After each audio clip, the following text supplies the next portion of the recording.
जैसे ही फिल्म शुरू होती है, हमें एक घने जंगल के बीच में ईश नाम के एक आदमी को दिखाया जाता है। ईश एक बायोलॉजिस्ट है जो अपने रिसर्च के लिए जंगल में रह रहा है। एक दिन अपने काम के दौरान उसे एक जहरीला सांप काट लेता है। घबराते हुए वो अपना फोन गिरा देता है, जिससे वो मदद के लिए कॉल नहीं कर पाता है। इसीलिए वह घाव से जहर को सक करके निकालने की कोशिश करता है, लेकिन यह काम नहीं करता है। वो घर लौटता है और जहर निकालने के लिए एक छोटा सा कट लगाकर जहर निकलने की कोशिश करता है। दुर्भाग्य से बहुत देर हो चुकी थी। जहर उसके शरीर में फैल जाता है, जिससे उसे हेलुसिनेशन होने लगता है। वह कई दिनों तक लेटा रहा था, यहाँ तक कि वैज्ञानिकों की एक टीम भी उसे लेने के लिए यहाँ आई थी। वह जानता था कि क्या हो रहा है, क्योंकि वह अभी भी जीवित था, लेकिन उसके शरीर में इससे लड़ने की ताकत की कमी थी। वह साहसपूर्वक उन्हें बुलाता है, लेकिन कोई आवाज नहीं निकाल पाता है। इसीलिए वे सभी यहाँ से चले जाते हैं, यह समझ के कि ईश यहाँ पर नहीं है। दृश्य बदल जाता है और कुछ दिनों बाद यह पता चलता है कि उसने जो कट लगाया था उससे सारा जहर निकल चुका है। उसके मस्तिष्क पर जहर का प्रभाव भी ठीक होने लगा। हालांकि उसे अभी भी कभी कभी हेलुसिनेशन का अनुभव होता है। जैसे ही वह होश में आता है, वह शहर के अस्पताल जाने का फैसला करता है। वह अपनी कार को साफ करता है और शहर की ओर बढ़ता है, लेकिन उसने एक अजीब बात देखी कि सड़क पर कोई कार नहीं थी। जब वह शहर पहुंचता है तो वह किसी भी जीवित इंसान को नहीं देखता है। सभी इमारतें खाली थीं। यह देखकर वह घबरा जाता है। बात यह है कि यहाँ पर एक घातक महामारी फैली है। कुछ दिनों के भीतर पूरी आबादी खत्म हो चुकी है। क्योंकि ईश एक बायोलॉजिस्ट था और इतने लंबे समय से शहर से बहुत दूर रह रहा था, उसे एहसास हुआ कि यही कारण है कि वह अप्रभावित रहा और वह बच गया। अब स्पष्ट रूप से, क्योंकि जनसंख्या खत्म हो गई है, इसलिए कोई मालिक नहीं है, कोई सरकार नहीं है। ईश ने अपने माता पिता को याद किया और जब वह उनके घर गया तो उसने देखा कि उसके पेरेंट्स कई दिनों से मरे पड़े हैं और उनके शरीर की हालत बहुत खराब है। दुखी होकर वो बहुत रोया, लेकिन फिर हिम्मत करके उसने उन्हें अपने घर के बाहर तक लाने का साहस जुटाया। वो सुबह उठता है और पूरे शहर को देखता है, पर कोई नहीं दिखाई देता है। यह सोचकर वो दूसरे शहर में जाने का फैसला करता है। वो लॉस वेगास जाने का फैसला करता है। वो एक बंदूक और कुछ महत्वपूर्ण सामान के साथ निकल जाता है, लेकिन वो पुल जो उसे लॉस वेगास ले जा सकता है उसे सील कर दिया गया था। वह गुस्से से भरा था, लेकिन लॉस वेगास के लिए एक लंबा रास्ता तय करने के बाद उसने पाया कि यहाँ पर भी कोई जिंदा नहीं है। होटल, कैसीनो और मॉल खाली थे। थके हुए वह एक होटल में जाता है। वह वहाँ एक रात बिताता है और महंगी चीजों का आनंद लेता है, क्योंकि अब यह सब उसके लिए फ्री था। उसने किसी को खोजने की अपनी उम्मीद खो दी, लेकिन अगली रात वह इस महामारी से 2 बचे हुए लोगों से मिलता है। लड़की उसे अपनी दुखद कहानी बताती है कि उसने अपने परिवार को वीडियो कॉल पर मरते हुए देखा और अब वह जीवित रहने के लिए निराश है, जबकि ये आदमी भी मरना चाहता था, क्योंकि वह अकेले इस वीरान दुनिया में सरवाइव नहीं कर सकता। वे आज रात ईश के साथ रहे, लेकिन जैसे ही सुबह आती है, ईश को लगता है कि उनके इरादे खतरनाक हैं। उस आदमी के पास एक बंदूक थी और वह तीनों को मारने का इरादा रखता है ताकि उनकी मृत्यु आसान हो जाए, लेकिन ईश फैसला करता है कि वह जीना चाहता है, इसलिए वह वहाँ से चला जाता है। कुछ दूर चलने के बाद उसे गोलियों की आवाज सुनाई देती है। इसका मतलब था कि उन्होंने अपनी जान ले ली थी। इस घटना ने उसे चकनाचूर कर दिया और उसने दुनिया में पूरी तरह से अकेले होने की गहरी भारी भावना महसूस की। तेज गति से घर वापस जाते हुए उसने अचानक एक कुत्ते को अपनी कार के सामने दौड़ते हुए देखा। जैसा कि ईश अकेला था, वो इसे अपना साथी बनाता है और इसे जीने की एक नई उम्मीद मिलती है। ईश ने अपना नया जीवन शुरू किया।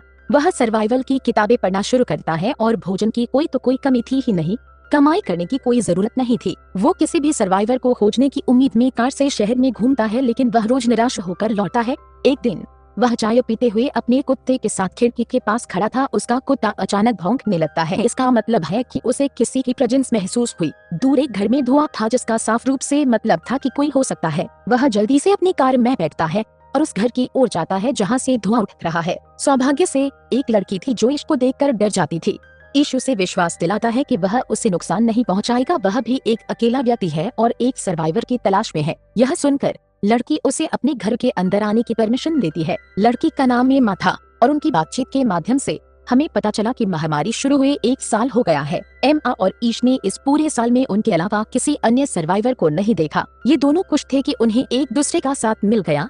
जीवन अकेले बिताना मुश्किल था। वे डिप्रेशन में जा रहे थे, क्योंकि मनुष्य स्वाभाविक रूप से सामाजिक प्राणी है और उनके अलगाव ने उनके मानसिक स्वास्थ्य को गंभीर रूप से खराब कर दिया था। उन्होंने ईश के घर पर एक साथ रहने का फैसला किया, क्योंकि जनरल स्टोर ईश के घर से थोड़ी दूरी पर था और उसने अपने घर में इतनी सारी चीजें स्टोर की है जो उनके जीवन को आसान बना सकती है। एम अभी ईश के घर आती है और साथ रहने के दौरान उनका जीवन बेहतर हो गया है। एमा कई मायनों में ईश का समर्थन करती है। वह उसकी उपस्थिति को बेहतर बनाने में मदद करती है और यहाँ तक कि उसके घर का रेनोवेशन भी शुरू कर देती है। जैसा कि ईश ने पूरे साल अपने घर पर ध्यान नहीं दिया, वे एक साथ काम करने और अपने लक्ष्य को पूरा करने के लिए सुबह उठते हैं। वे यह भी समझते हैं कि अब वे इस दुनिया में अकेले हैं, इसलिए उन्हें आबादी को भी बढ़ाना होगा। पहले तो ये दोनों का फैसला था, लेकिन जब ईश को पता चलता है कि माँ प्रेग्नेंट है तो वह डर जाता है। वह डर गया था कि उसके बच्चे इस अजीब दुनिया में सरवाइव कर पाएंगे। एमा उसे प्रोत्साहित करती है कि सब कुछ बेहतर हो जाएगा। एक बायोलॉजिस्ट के रूप में ईश एक बच्चे को जन्म देने के तरीकों की किताबें पढ़ना शुरू कर देता है, क्योंकि वह जानता था कि वे अकेले हैं, इसलिए उन्हें इसे स्वयं करना होगा। इसके साथ वे अपने घर को सही बना रहे थे। ईश ने लगातार बिजली उत्पन्न करने के लिए सोलर पैनल भी लगा लिए थे। अब क्योंकि महामारी के बाद से कई साल बीत चुके हैं, शहर जंगलों में बदल रहे थे और जंगली जानवर शहरों में जा रहे थे। यह उनके लिए खतरा बन रहा था, इसलिए उन्होंने अपने घर के चारों ओर फेंसिंग लगाई और खुद को बचाने के लिए कुछ हथियार भी रखे। उन्होंने अपनी जरूरतों को पूरा करने और खुद को व्यस्त रखने के लिए पालतू जानवरों को भी रखा। आसपास का क्षेत्र बिना किसी इंसान के कारण हरा हो गया और हवा भी साफ हो गई। उनके स्वास्थ्य में भी सुधार हुआ। उनका जीवन परिपूर्ण था, लेकिन फिर एक दिन उन्हें एक समस्या का सामना करना पड़ता है। अनजाने में शहर में बड़ी संख्या में चूहे दिखाई दिए और ईश उन्हें देखकर घबरा गया। उन चूहों को अपने घर से दूर रखने के लिए ईश अपने घर के आसपास कचरा जलाना शुरू कर देता है। वह इसे केवल एक रात के लिए कर सकता है। एमा उसे समझती है कि हम इसे सुलझा लेंगे। जैसे ही सुबह होती है, ईश बाहर निकलता है और अपने घर के आसपास कई बिल्लियों को छोड़ देता है। बिल्लियां चूहों को खाना शुरू कर देती हैं और अंत में फाइनली वे इस प्रॉब्लम से बाहर निकल गए। अंत में वह दिन आता है जब एमा को बच्चे को जन्म देना होता है। ईश यह सब संभाल लेता है। अब हमें दिखाया गया है कि एमा एक लड़की को जन्म देती है और वे उसे देखकर खुश थे। उन्हें जीने की नई उम्मीद मिलती है। उसके बाद वे सड़कों पर जाते हैं और अपना पता लिखते हैं, ताकि कोई भी जीवित व्यक्ति भोजन और पानी के लिए उनके घर का रास्ता खोज सके। और ऐसे 6 साल बीत जाते हैं। ईश कुछ काम के लिए जंगल की ओर बढ़ रहा था कि अचानक एक जंगली जानवर उसकी कार के सामने आता है। ईश डर कर बाहर आता है और जानवर को देखता है। वह अभी भी जीवित था। यह जख्मी था, दर्द में तड़प रहा था, इसीलिए ईश उसकी मौत को आसान बनाने के लिए उसे शूट कर के मार देता है। एक लड़की यह सब दूर से देख रही थी। इस आवाज को सुनकर वह डर जाती है और जंगल के अंदर भागती है। ईश उसे दौड़ते हुए देखता है और तुरंत उसे पकड़ने के लिए उसके पीछे दौड़ता है। लड़की महसूस कर रही थी कि ईश उसे नुकसान पहुंचाएगा, लेकिन निश्चय ऐसा नहीं था। वो भी बचे हुए लोगों को ढूंढ रहा था। जब वह इस भूखी लड़की को एक एप्पल देता है तो वह समझ जाती है कि ईश बुरा नहीं है। ईश उसे अपने साथ घर ले जाना चाहता है, लेकिन वह उसके साथ कार में नहीं बैठी बल्कि पीछे ट्रंक में बैठती है। घर पहुंचने पर यह दिखाया गया है कि लड़की ट्रंक से बाहर आने को तैयार ही नहीं थी। घर पर हम देखते हैं कि माँ और ईश के अब 2 बच्चे हैं और अब उनका तीसरा बच्चा होने वाला है। पूरे शहर में उनके द्वारा लिखे गए पते के कारण जॉर्ज और मॉरिन नाम के 2 और बचे हुए लोग उनके साथ रहने के लिए आते हैं। अब पिछले साल से वे ईश और एमा के साथ रह रहे थे, क्योंकि उनके पास सब कुछ है। जंगल से लाई गई लड़की अभी भी कार में थी, यहाँ तक कि उसने ट्रंक में रात बिताई। सुबह मॉरिन उसे खाना देने के लिए आती है।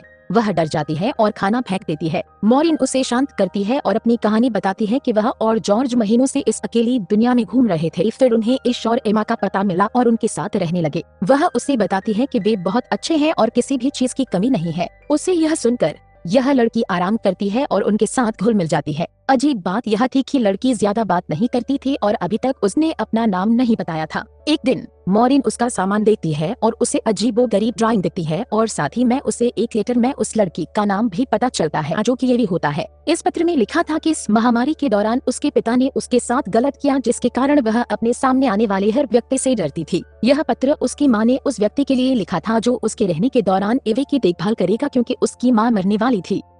यह जानकर हर कोई एवी की और भी अधिक देखभाल करना शुरू कर देता है। इसी रात एमा का तीसरा बच्चा होता है, जिससे सभी बहुत खुश होते हैं। 1 साल बीत गया और एक दिन उन्हें खबर मिली कि कोई उनके एरिया में आया है। वे डर जाते हैं और बच्चों को अंदर भेज देते हैं। वे सभी बंदूकें लेकर बाहर आते हैं, यह देखने के लिए कि कौन आया है। उन्हें पता चला कि यह 4 लोगों का एक और सर्वाइवर ग्रुप था। वे ईश और एमा का पता देखते हुए आते हैं। उनमें से मॉली नाम की एक डॉक्टर थी, जिसने बताया कि उसने इतने वर्षों में केवल इन 4 लोगों से मिल पाई है। अब वह ईश के परिवार से मिल रही है। उनकी बातचीत और व्यवहार से यह स्पष्ट हो जाता है कि उनका मतलब किसी को नुकसान नहीं पहुंचाना है। इसलिए ईश और एमा ने उन्हें अपने परिवार में शामिल किया, क्योंकि चीजों की कोई कमी नहीं थी। अब वे एक साथ एक बड़ी सोसाइटी बना सकते हैं। ईश नए सदस्यों को इस दुनिया में सर्वाइव करने के नियम बताता है कि उन्हें अपने साथ हथियार रखना होगा, क्योंकि यह दुनिया जंगल की तरह हो गई है। वे किसी भी समय जंगली जानवरों का सामना कर सकते हैं, इसलिए सप्लाईज लेते समय उनके लिए समूहों में बाहर जाना जरूरी है, वरना कोई भी जंगली जानवर उन्हें नुकसान पहुंचा सकता है। यह सब बताने के बाद वे मॉल और अस्पतालों की ओर सप्लाईज इकट्ठा करने के लिए बाहर जाते हैं। एक डॉक्टर के रूप में मॉली ने अस्पताल से बहुत सारी चीजें इकट्ठा की हैं, जिन्हें वे अपनी सोसाइटी में ले जा सकते हैं और वे उन चीजों से इलाज प्राप्त कर सकते हैं। खैर, कई साल बीत गए और हमें पता चला कि इस ग्रुप में कई बच्चे पैदा हुए हैं। दूसरे ग्रुप के भी बच्चे हैं। उनकी सोसाइटी बढ़ रही थी। ईश अपने बच्चों को पढ़ाता था और उन्हें बताता था कि सोसाइटी पहले कैसे थी, मनुष्य कैसे जीवित रहते हैं। वह उन्हें सिखा रहा था ताकि उन्हें भविष्य में किसी भी समस्या का सामना न करना पड़े। उनका जीवन सामान्य हो रहा था और उनके घर के चारों ओर एक घना जंगल था और इस जंगल से एक विशाल शेर उनके घर आता है। शुक्र है, ईश से देखता है और वह अपने बच्चों को बचाने के लिए उसकी ओर बढ़ता है, लेकिन शेर ने उस पर हमला किया। इससे पहले कि वे प्रतिक्रिया कर पाते, शेर ने हमला किया और उसे चीर फाड़ डाला, जिससे वे घबरा गए। जब वे पहुंचे तो शेर आखिरकार चला गया। ईश की हालत से नाराज माँ ने जंगल में शेर को शूट करके गोली मार दी, जबकि मौली के साथ सभी ने ईश को सही समय पर बचाया। फिर उसका इलाज शुरू हुआ। इसमें कई सप्ताह लगे, लेकिन फिर वह पहले की तरह स्वस्थ हो गया। अब 17 साल बीत चुके हैं और उनके बच्चे बड़े हो गए हैं। हमें पता चला कि वर्षों बाद ईश की बड़ी बेटी हेथर उनके ग्रुप के एक लड़के के साथ इन्वॉल्व होने लगी थी। उनकी अच्छी दोस्ती थी और कोई भी उनकी आलोचना नहीं करता, क्योंकि उन्हें एक दूसरे के साथ संबंध बनाना पड़ता है। हेथर और यह लड़का इस दुनिया का पता लगाने और अधिक बच्चे लोगों को खोजने के लिए इस शहर से बाहर जाना चाहते हैं। कोई भी इसकी आलोचना नहीं करता है और वे उन्हें कुछ सामान और हथियार देते हुए यात्रा पर भेजते हैं। जब वे चले गए तो एक और समस्या बढ़ गई। उनके पास बहुत सारे संसाधन हैं, लेकिन अब उन्हें पानी की समस्या का सामना करना पड़ रहा है। वे बांध में जाते हैं और पता चलता है कि पानी सूख रहा है, जो उनके लिए जीवन के लिए खतरा पैदा कर सकता है। एक और सर्वाइवर ग्रुप कुछ दिनों के बाद उनके एरिया में आता है, जिनके पास 2 ट्रक हैं। उनके पास पेट्रोल की कमी है, जो वे ईश से पूछते हैं और वे कहते हैं कि वे बदले में अपनी पानी की समस्या को हल कर सकते हैं, क्योंकि उनके पास ड्रिल मशीन है और इसके साथ ड्रिल से पानी निकाल सकते हैं। ईश को विश्वास नहीं है कि सौदा बुरा है, इसलिए वह उन्हें अपने ग्रुप में शामिल करता है, लेकिन सभी को सतर्क रहने की चेतावनी देता है। यह दिखाया गया है कि बचे हुए लोग अपनी समझौते के हिस्से के रूप में ईश के घर पर ड्रिलिंग शुरू करते हैं। कई दिनों की कड़ी मेहनत के बाद पानी निकलता है और वे खुश हो जाते हैं। सौदा पूरा हो गया और ईश ने उन्हें पेट्रोल भी दिया। आज रात इन्होंने सेलिब्रेट किया। सुबह होते ही इन लोगों को यहाँ से निकल जाना था। ईश ने नोटिस किया कि ग्रुप का नेता रात में संदिग्ध रूप से उनके कमरे से बाहर निकल रहा था। उसके समूह का एक सदस्य बाहर पहरा दे रहा था। जब वह जांच करता है तो उसे पता चलता है कि उसने एवी को प्रताड़ित किया है। ईश पूरे समुदाय को यह बताता है और यह खतरनाक था। एवी उन्हें बताता है कि वह कह रहा था कि वह कहीं नहीं जाएगा, क्योंकि बहुत सारी सप्लाईज है और उसके पास बंदूकें भी हैं। इससे हर कोई घबरा जाता है। ईश को लगता है कि अब उन्हें चार्ली को मारना होगा। अगर वे ऐसा नहीं करेंगे तो वे अपने पूरे ग्रुप को मार देंगे, जो उन्होंने वर्षों के बाद बनाया। हर कोई चार्ली को मारने के पक्ष में था, लेकिन कुछ लोग कहते हैं कि इस दुनिया में केवल कुछ ही लोग बचे हैं। यदि वे चार्ली को मारते हैं तो इसके परिणाम स्वरूप आबादी को महत्वपूर्ण नुकसान होगा। फिर ईश कहता है कि अगर हम चार्ली को नहीं मारेंगे तो हम मारे जाएंगे। चार्ली के कुछ कहने से पहले वे एक योजना बनाते हैं और चार्ली को घेर लेते हैं।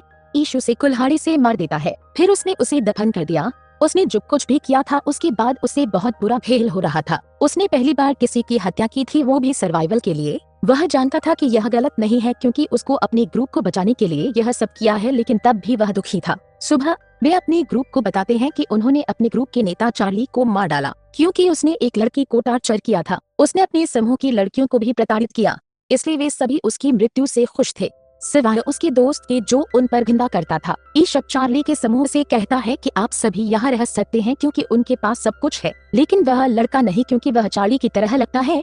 वह हमारे लिए खतरा हो सकता है। सभी से पूछते हुए वे चार्ली के दोस्त को सजा के रूप में अपने ग्रुप से बाहर निकाल देता है। पहले तो यह लड़का चला गया, लेकिन जब उसे एहसास हुआ कि वह बाहर के वातावरण में सरवाइव नहीं रह सकता है, वह वापस आया, लेकिन ईश ने अपने ग्रुप की सुरक्षा के लिए उसे स्वीकार नहीं किया। अब यह दिखाया गया है कि समुदाय के बच्चे पुराने रिसर्च से एक प्लेन बनाने की कोशिश कर रहे थे। वे जानते हैं कि वे कुछ दिनों में इसे उड़ा देंगे, लेकिन इससे पहले उनके ग्रुप को एक और समस्या का सामना करना पड़ता है। समुदाय के कई लोग 20 साल पहले फैले हुए वायरस से संक्रमित हो जाते हैं, जिससे पहले ये बचे हुए लोग इम्यून थे। मौली के पास बहुत सारी दवाएं थी जिनसे उसने उनका इलाज किया, लेकिन ईश का बेटा बीमार था। पूरा समुदाय उसकी स्थिति को लेकर परेशान था। इस चिंता में ईश की बेटी को रोते हुए अकेले घर लौटते हुए दिखाया जाता है, और जब वे उससे उसके साथी के बारे में पूछते हैं, वह रोते हुए एक कहानी बताती है कि वे अपनी यात्रा पर शहरों की तलाश करते थे। वे बचे हुए लोगों को खोजने के लिए घरों की खोज करते थे, लेकिन उन्हें कोई नहीं मिला। वे हर जगह अपना घर का पता लिखते रहे जब तक कि वे अंततः एक जगह नहीं पहुंच गए, जहां उन्हें जंगलों में एक इंसान मिलता है जिसने हीथर के साथ ही को मार डाला। उसने कहा कि यह चार्ली का बदला था। स्पष्ट रूप से यह दर्शाता है कि वह वही आदमी था जिसे इश ने बाहर फेंक दिया था। हीथर कहती है कि मैं बचने के लिए क्या कर सकता हूँ, इसलिए मैंने उसे भी मार डाला और फिर घर लौट आया। वे सभी दुखी थे। वे इस दुख से निकले नहीं थे कि इश के बेटे की मृत्यु हो जाती है। बात सिर्फ यही पे खत्म नहीं हुई। उनके बेटे के बाद उनके ग्रुप के 3 और सदस्यों की मृत्यु हो गई। इस घटना ने इश को तोड़ दिया। वह इस दुनिया में नहीं रहना चाहता। वह इस दुनिया को छोड़ना चाहता है, लेकिन फिर एमा उसी तरह उसका साथ देती है जब वह अकेला था। वह कहती है, देखो, हमने जीवन शुरू किया जब हमें कोई नहीं मिला और अब हमारे पास एक बड़ी सोसाइटी है। हमें इस दुनिया को बसाना होगा। अगर आप उम्मीद खो देंगे तो हमारे ग्रुप के बच्चों को कौन ट्रेन करेगा? यह इश को मोटिवेट करता है और वह सनराइज देखने के लिए पहाड़ों पर जाता है। यह पिछली दुनिया से अलग था। अब प्रकृति में ताजगी थी। इसे देखकर इश को पता चलता है कि यह एक नई दुनिया है, पुरानी नहीं, और वह अपने बच्चों को अतीत में जीवित रहना सिखा रहा है, वर्तमान में नहीं। यह गलत था और उसे एहसास हुआ कि अब उसे अपने बच्चों को इस नई दुनिया में जीवित रहना सिखाना है। घर पहुंचते हुए वह अपने बच्चों को यह बताता है कि हम गलत दिशा में पड़ रहे थे। हम पुरानी दुनिया में आगे बढ़ने की कोशिश कर रहे थे, लेकिन अगर कोई पुरानी दुनिया ही नहीं है तो हमें पुरानी दुनिया में जीवित रहने की ट्रेनिंग क्यों करनी है? यह एक नई दुनिया है और हमें इसके अनुसार आगे बढ़ना होगा। ईश कहते हैं कि अब आप सीखेंगे कि प्रकृति आपको क्या सिखाएगी और इस दुनिया में जीवित रहने के लिए क्या महत्वपूर्ण है। इस दुनिया में कम्युनिकेशन बंद हो गई है, तो अब उन्होंने अपना कम्युनिकेशन नेटवर्क बनाने का फैसला किया। उन्होंने फिर से एक रेडियो बनाया जिसने उनके कम्युनिकेशन को मजबूत बनाया। इसके बाद ईश दिन प्रतिदिन सोशल इवेंट्स करना शुरू कर देता है। इस पल में बच्चों को एहसास होता है कि मनुष्य कैसे रहते हैं और एक साथ मिलजुल कर जिंदगी बिताते हैं। ईश ने यह सब अपने पास नहीं रखा। उसने अपने ग्रुप से बाहर कदम रखा और शहर का नवीनीकरण शुरू कर दिया। वह फिर से होटलों को व्यवस्थित करता है और फिर अपने आसपास के शहरों को बेहतर बनाने का फैसला करता है। फिल्म के पोस्ट क्रेडिट सीन में हमें अपने पोते के साथ पुराने इश को यह कहानी बताते हुए दिखाया गया है। वह कहता है, यह दुनिया हमारी पीढ़ी की है और इसे आगे ले जाना आपके ऊपर है।